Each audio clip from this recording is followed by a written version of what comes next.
I just want to talk a little bit about surfacing and how we put an optical surface onto a lens. I want to talk about digital surfacing because there's a lot of confusion out there.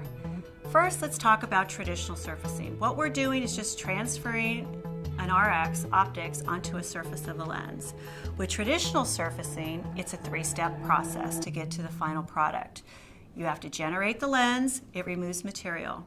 You have to fine it, it removes even more material. And then you polish it and you remove even more material. But in doing so, you have to use what we call this hard tool or a lap tool, and it has to match that back surface perfectly in order to get to the right prescription for that patient. Now, with digitally surfacing a lens, what you're doing is you're putting a complex surface onto the back surface of the lens.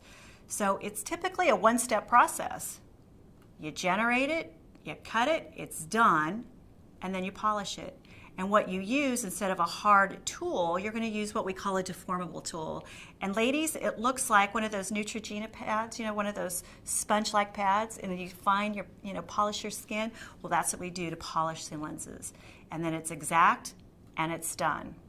Really what digitally surfacing is not, it's not a design. It's a process.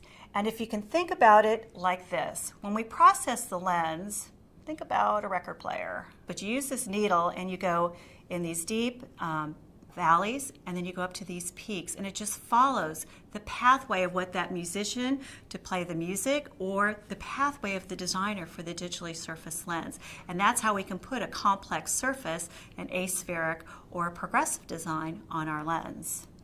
Now, Essilor has done something very unique. They put a complex progressive design on both the front surface and the back surface of the lens, and the format's called DualOptix. And if you can think about it in high definition is the big buzzword out there. Everybody understands high definition television. Well, think about it as lenses, all right? You have to create the content, all right? The high def and DVD, you got to have a Blu-ray player, right, in order for it to give the proper content that director was trying to create. And then the output has to actually be on that high definition television. If you're missing one of those components, you're not going to get the benefit of all three components of that product.